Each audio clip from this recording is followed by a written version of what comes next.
Hello friends, online study वनियम में आप सभी का स्वागत है। आज हम लोग डेन और फ्रांसीसी यूरोपीय कंपनियों के बारे में पढ़ेंगे। पिछले वीडियो में हम लोगों ने पुर्तगाल और डच और अंग्रेज कंपनियों के बारे में पढ़ चुके हैं। यदि आप हमारे चैनल पर नए हैं तो आप हमारे चैनल पर जाकर प्लेलिस्ट में आधुनिक भारत इतिहास के प्लेलिस्ट में जाकर आप हमारे पिछले वीडियो देख सकते हैं। ये आइए देखते हैं डेन के बारे में। देखिए, ये जो डेन थे, डेन जो है अंग्रेजों के बाद 1616 में, कब 1616 में भारत आए थे, ठीक है।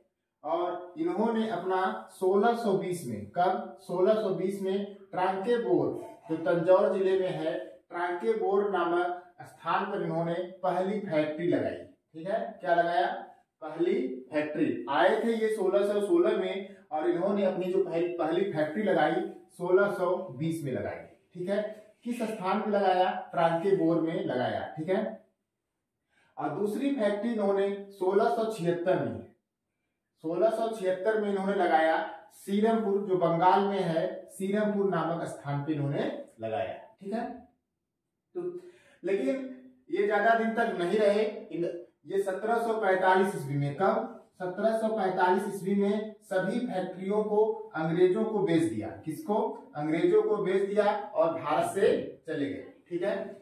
ये 1616 में आए और 1620 में ट्रांकेबोर में इन्होंने अपनी पहली फैक्ट्री लगाई। दूसरी फैक्ट्री इन्होंने 1676 में सीरमपुर में लगाया और 1745 के आसपास ये अपनी सारी फैक्ट्रियां बेचकर भारत से वापस चले गए, ठीक है। फिर हम आते हैं फ्रांसीसी। इसके बाद कौन आता है? फ्रांसीसी आते हैं, ठीक है। तो फ्रांसीसी जो थे, फ्रांसीसी कंपनी जो थी, इसकी स्थापना लुई 14वें के समय, कब? लुई 14वें के समय मंत्री कोलबर्ट के प्रयासों से। किसके प्रयास से? कोलबर्ट के प्रयास से जो है 1664 ईस्वी में, 1664 ईस्वी में कंपनी द इंड ओरिएंटल की स्थापना की। कंपनी द इंड ओरिएंट की स्थापना इन्होंने किया, ठीक है। और भारत में फ्रांसीसियों की जो पहली कोठी लगी वह फ्रैंको कैरो ने 1668 में सूरत में लगाया। कहाँ लगाया? सूरत में। भारत में जो पहली कोठी इन्होंने बनाया फ्रैंको कैरो ने कहाँ लगाया? सूरत में लगाया 1668 ईस्वी में, ठीक है। दूसरी जो फैक्ट्री इन्होंने लगाया 1669 ईस्वी में, कहा? मसूलीपट्टम में इन्होंने लगाया, ठीक है। कहाँ लगाया? 1669 में मसूलीपट्टम में इन्होंने लगाया। पहली 1668 में सूरत में। ये आपके एग्जाम में पूछता है कि फैक्ट्री कभी कभी के बारे में पूछ लेता है। और 1669 में मसूलीपट्टनम में और 1668 में सूरत में, ठीक है। और बंगाल के सूबेदार शाइस्ता खां 1674 में एक जगह दिया, ठीक है। फ्रांसीसियों को उन्होंने 1674 में एक जगह दिया और जो बाद में चंद्रनगर कोठी बनी। क्या बनी? चंद्रनगर कोठी बनी। कब बनाया इन्होंने? 1690 और 92 में। 1690-92 में इन्होंने चंद्रनगर की एक प्रसिद्ध कोठी बनाई। और कौन दिया था इसको? बंगाल के सूबेदार शाइस्ता खां ने 1674 में इस जगह को दिया था, ठीक है। आइए हम आगे देखते हैं। कर्नाटक जो आपका है, कर्नाटक में एंग्लो और फ्रेंच जो युद्ध था उसके बारे में हम लोग देखेंगे, ठीक है। आइए देखते हैं।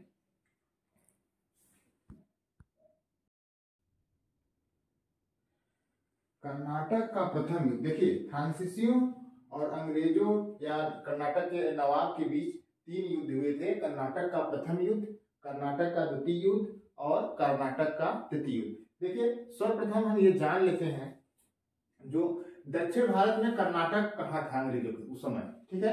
उस समय की देखिए कर्नाटक वाला भाग ये था। ये जो आप देख रहे हैं ये कर्नाटक कोरोमंडल, ये देखिए कोरोमंडल तट है और ये कहाँ है? पूर्वी तट की तरफ, ठीक है। और ये जो कर्नाटक का भाग है, और आप मैप में देखेंगे, अभी वर्तमान में देखेंगे कर्नाटक ये है, ठीक है, यहाँ पर है। लेकिन वो जो उस समय का कर्नाटक था, कर्नाटक ये था, ठीक है। देखिए आपका पांडिचेरी है, ये त्रिचनापल्ली है, ये ट्रावणकोर है, ये करिकाल है, यहाँ फोर्ट सेंट जॉर्ज था, ये बंगाल की खाड़ी है आपकी, ठीक है। दक्षिण भारत में आप ये देखेंगे तो कर्नाटक यहाँ है, ये किस साइड है, पूर्वी साइड है, पूर्वी तट की तरफ है, कोरोमंडल तट पे है, ठीक है, कोरोमंडल तट पे, ये ध्यान रखिएगा, ठीक है। जो कर्नाटक का युद्ध हुआ कब हुआ, ये 1746 से 1748 ईस्वी में हुआ, 1746 से 1748 ईस्वी में हुआ। और यह जो युद्ध था यह ऑस्ट्रिया के उत्तराधिकार के युद्ध का विस्तार था। क्या था, ऑस्ट्रिया के उत्तराधिकार के युद्ध का विस्तार था। और इस युद्ध की पहल किसने किया था, इस युद्ध की पहल सर्वप्रथम अंग्रेजों ने ही किया था, अंग्रेजों ने ही इस युद्ध का पहल किया था। और यह युद्ध जो है 1746 में प्रारंभ हुआ, ठीक है। कहा जाता है कि जो अंग्रेज बार्नेट था, बार्नेट के नेतृत्व में अंग्रेजी नौसेना ने कुछ फ्रांसीसी जलपोत को पकड़ लिया। किसको, कुछ फ्रांसीसी जलपोत को पकड़ लिया, ठीक है। तो जो फ्रांसीसी गवर्नर था डुप्ले ने कर्नाटक के नवाब से सहायता मांगी, लेकिन अंग्रेजों ने कर्नाटक की नवाब की एक भी नहीं सुना, ठीक है। तो फिर डुप्ले किससे सहायता मांगता, फिर डुप्ले जो है मॉरिशस के फ्रांसीसी गवर्नर थे ला बुर्डोनो ने जो है से सहायता मांगी। उन्होंने 3000 सैनिकों के साथ, ठीक है, ला बुर्डोनो से सहायता मांगी और उन्होंने 3000 सैनिकों के साथ, कितने सैनिकों के साथ, 3000 सैनिकों के साथ कोरोमंडल तट, मैंने आपको बताया ये वाला तट कोरोमंडल तट पे ये आए, ठीक है, ये कोरोमंडल तट पे आए, यही आपका ये मद्रास है, ठीक है। तो ये कोरोमंडल तट पे आए और मद्रास पर इन्होंने क्या किया, अधिकार कर लिया। ये मद्रास पे इन्होंने क्या किया, अधिकार कर लिया। लेकिन ला बुर्डोनो का जो उद्देश्य था, ला बुर्डोनो का उद्देश्य यही था कि वह फिरौती लेकर जो मद्रास था उसको वापस कर देता, ठीक है। लेकिन डुप्ले ये नहीं चाहता था, वह डुप्ले इस क्षेत्र को जीतकर अपने अधिकार में रखना चाहता था। लेकिन ला बुर्डोनो ने क्या किया, 40,000 पाउंड लेकर मद्रास को क्या किया, अंग्रेजों को लौटा दिया, ठीक है। और लेकिन फिर डुप्ले ने क्या किया, उसी मद्रास को फिर इसने क्या किया, पुनः जीत लिया। ला बुर्डोनो जो था वह चाहता था कि मद्रास फिरौती लेके मद्रास को वापस कर दिया जाए, लेकिन जो डुप्ले था वो अपने अधिकार में करना चाहता था। ला बुर्डोनो ने जब 40,000 पाउंड लेकर वापस कर दिया तो डुप्ले ने इसे पुनः जीत लिया, ठीक है। अच्छा, तो जब डुप्ले ने मद्रास पर घेरा डाला तो नवाब ने कहा कि नवाब जो थे, जो कर्नाटक के नवाब थे, उन्होंने कहा कि मद्रास का घेरा उठा लीजिए, ठीक है। लेकिन डुप्ले ने नहीं घेरे को उठाया और दोनों में युद्ध, नहीं, डुप्ले ने घेरा नहीं उठाया और कहा कि नवाब जो मद्रास है उसको जीत कर वह नवाब को दे देगा, ठीक है। लेकिन नवाब को इस बात में शंका लगी और दोनों में युद्ध हुआ। कौन सा युद्ध हुआ, सेंट थोमे का युद्ध, दोनों में, ठीक है, डुप्ले और नवाब में सेंट थोमे का युद्ध हुआ। कब हुआ, 1748 ईस्वी में, याद रखिएगा, बहुत ही महत्वपूर्ण है। सेंट थोमे का युद्ध 1748 में हुआ। कब हुआ, 1748 में हुआ। और 1748 में जो है इस युद्ध में जो है नवाब था कर्नाटक का, अनवरुद्दीन जो है क्या हुआ, पराजित हो गया। पराजित होने का क्या कारण था कि हालांकि अनवरुद्दीन के पास ढेर सारी सेना थी, लेकिन जो फ्रांसीसी सेना थी वो प्रशिक्षित सेना थी और उसके साथ नौसेना शक्ति थी। और नौसेना शक्ति की सहायता से डुप्ले ने क्या किया, अनवरुद्दीन को पराजित कर दिया। और पराजित करने को इस युद्ध से नौसेना शक्ति की महत्ता स्थापित हुई। इस युद्ध से नौसेना शक्ति की महत्ता स्थापित हुई। और 1748 में ही जो है यूरोप में एला सापेल की संधि हो गई, ठीक है, एला सापेल की संधि हो गई। इसी के साथ ही कर्नाटक का जो युद्ध था समाप्त हो गया। ठीक है, ए ला सापल की संधि के द्वारा ऑस्ट्रिया का उत्तराधिकार का जो युद्ध था समाप्त हो गया ऑस्ट्रिया या यूरोप में, और इसी के साथ साथ कर्नाटक का प्रथम युद्ध भी समाप्त हो गया और मद्रास को अंग्रेजों को मिल गया और अमेरिका में एक स्थान था लुईबर्ग वह फ्रांसीसियों को मिल गया।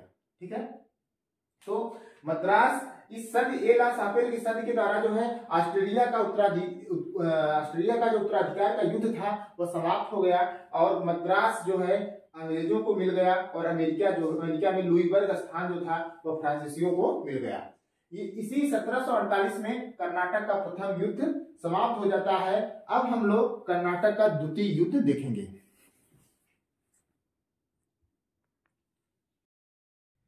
कर्नाटक का द्वितीय युद्ध जो हुआ था वह 1749 से 1754 ईस्वी तक चला था। ठीक है, पहले हम इसके कारण को समझ लेते हैं। देखिए, दक्कन जो था, दक्कन में आसफ जहां का शासन था और आसफ जहां की मृत्यु जो है 1748 ईस्वी में हो गई थी। कब हो गई थी? 1748 ईस्वी में हो गई थी। और 1748 ईस्वी में जब इसकी मृत्यु हो गई तो इसका पुत्र नासिर जंग, कौन? नासिर जंग शासक बनता है और इसका पौत्र मुजफ्फर जंग जो इसका विरोध करता है।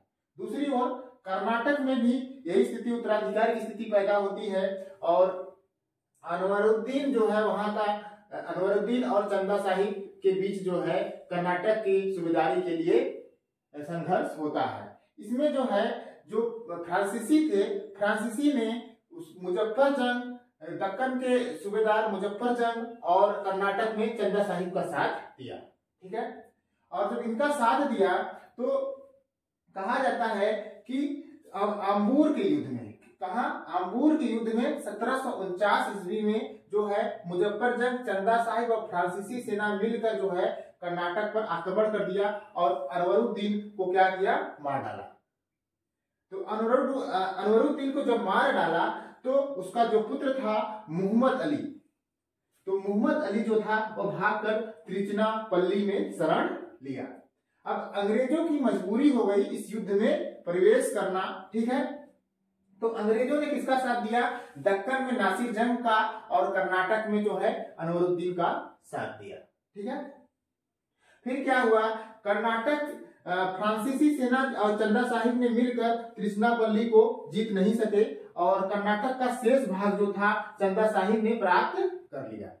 कर्नाटक का शेष भाग चंदा साहिब को प्राप्त हो गया और फ्रांसीसियों को 80 गांव अनुदान में दिए। ठीक है, चंदा साहिब ने क्या किया कि फ्रांसीसियों को 80 गांव दान में दिए और इसी समय अंग्रेजों का प्रवेश जो होता है। ठीक है, तो अंग्रेज जो है, जब अंग्रेजों का प्रवेश होता है तो क्या होता है कि मुजफ्फर जंग और चंदा साहिब और फ्रांसीसी सेना, मुजफ्फर जंग, चंदा साहिब और फ्रांसीसी सेना की संयुक्त सेनाओं को जो है जिंजी नामक स्थान पर जो है अंग्रेज क्या करते हैं? अनवरुद्दीन और अंग्रेज जो है ये पराजित कर देते हैं। ठीक है, और इधर मोहम्मद अली त्रिचनापल्ली में शरण लिया था और चंदा साहिब घेरा डाला हुआ था और मेजर लॉरेंस जो था वो चाहता था कि त्रिचनापल्ली से चंदा साहिब घेरा उठा ले और मेजर लॉरेंस ने दबाव बनाया और जो है चंदा साहिब जो है घेरा उठाने के लिए मजबूर हो गया। ठीक है, जब मजबूर हो गया तो अब क्या होता है कि डुप्ले को जो है 1754 में वापस बुला लिया जाता है और 1754 में गोडेहू को फ्रांसीसी गवर्नर बना दिया जाता है। किसको? गोडेहू को फ्रांसीसी का गवर्नर बना दिया जाता है और डुप्ले को वापस बुला लिया जाता है और फ्रांसीसियों और अंग्रेजों के मध्य पांडिचेरी की संधि होती है। किसकी संधि होती है? पांडिचेरी की संधि होती है 1754 में। ठीक है, सॉरी ये 1755 है। 1755 में पांडिचेरी की संधि होती है और इसमें कहा जाता है कि जो भारतीय राजाओं के द्वारा जो उपाधियां दी गई हैं वह कंपनियों के जो उपाधियां दी गई उसको त्याग दिया जाएगा और कंपनी जो है, चाहे फ्रांसीसी कंपनी हो चाहे अंग्रेज कंपनी हो, इनके निजी झगड़ों में हम कोई हस्तक्षेप नहीं करेंगे। ठीक है, और यह युद्ध लगभग 1 सालों तक अस्थायी संधि के रूप में पांडिचेरी की संधि काम किया उस समय। और इसके बाद जो है तृतीय कर्नाटक का युद्ध 1756 में होगा। ठीक है, 1756 से लेकर 1763 में कर्नाटक का तृतीय युद्ध होगा।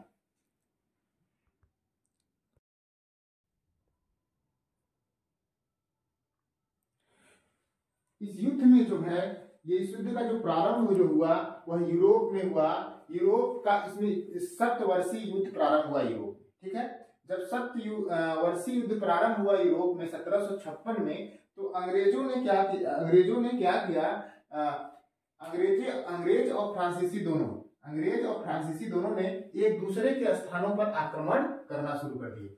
7 वर्षीय युद्ध जो प्रारंभ हुआ इंग्लैंड में, यूरोप में जो प्रारंभ हुआ 7 वर्षीय युद्ध, तो अंग्रेज और फ्रांसीसी ने एक दूसरे के स्थान पर आक्रमण करना प्रारंभ कर दिए, ठीक है। 1757 में अंग्रेजों ने क्या किया कि चंद्रनगर, बालासोर, कासिम बाजार और पटना की जो फ्रांसीसी फैक्ट्रियां थी उस पर क्या किया, उन्होंने अधिकार कर लिया। और काउंट लाली को, तो फ्रांसीसियों ने काउंट लाली को भारत के संपूर्ण फ्रांसीसी बस्तियों का अधिकारी नियुक्त किया और उन्हें सैनिक असैनिक सभी अधिकारों से युक्त करके भेजा गया, ठीक है। और लाली ने 1758 में फोर्ट सेंट डेविड पर अधिकार कर लिया। किस पर? Fort Saint David. ये देखिए, ये फोर्ट सेंट डेविड है और इस पर जो है क्या किया, लाली ने अधिकार कर लिया, ठीक है। दोनों में वांडीवास नामक स्थान पर युद्ध होता है। कहाँ होता है? वांडीवास का युद्ध होता है, जो 22 जनवरी 1760 में हुआ। नोट इफेक्ट याद रखिएगा, ये 1700 कब हुआ? 1760 ईस्वी में, 22 जनवरी 1760 ईस्वी में हुआ था। और इसमें क्या हुआ कि आयरकूट ने लाली को पराजित कर दिया। आयरकूट ने क्या किया? लाली को पराजित कर लिया। और 1761 ईस्वी में अंग्रेजों ने क्या किया? पांडिचेरी पर भी अधिकार कर लिए। पांडिचेरी जो था वह महत्वपूर्ण फ्रांसीसी बस्ती थी, ठीक है। फिर भारत में क्या हुआ? भारत में एक संधि हुई वहां यूरोप में अंग्रेजों और फ्रांसीसियों के मध्य, और ये पेरिस की संधि के नाम से जानी गई। किसके नाम से जानी गई? पेरिस के संधि के नाम से जानी गई। ये 1763 में हुआ। और इस संधि में कहा गया कि भारत में सभी फ्रांसीसियों के सारे कारखाने वापस कर दिए जाए, ठीक है। जब पेरिस की संधि हुई 1763 में, तो फ्रांसीसियों के सारे कारखाने जो भारत में स्थित थे वापस कर दिए गए। और लेकिन उसके साथ ये शर्त रही कि उसमें किलेबंदी नहीं की जा सकती थी और सिर्फ ये लोग व्यापार का कार्य कर सकते थे। क्या कर सकते थे? केवल व्यापार का कार्य कर सकते थे। ये हमारा कर्नाटक का युद्ध था। हम लोगों ने कर्नाटक का प्रथम युद्ध, कर्नाटक का द्वितीय युद्ध, कर्नाटक का तृतीय युद्ध और फ्रांसीसी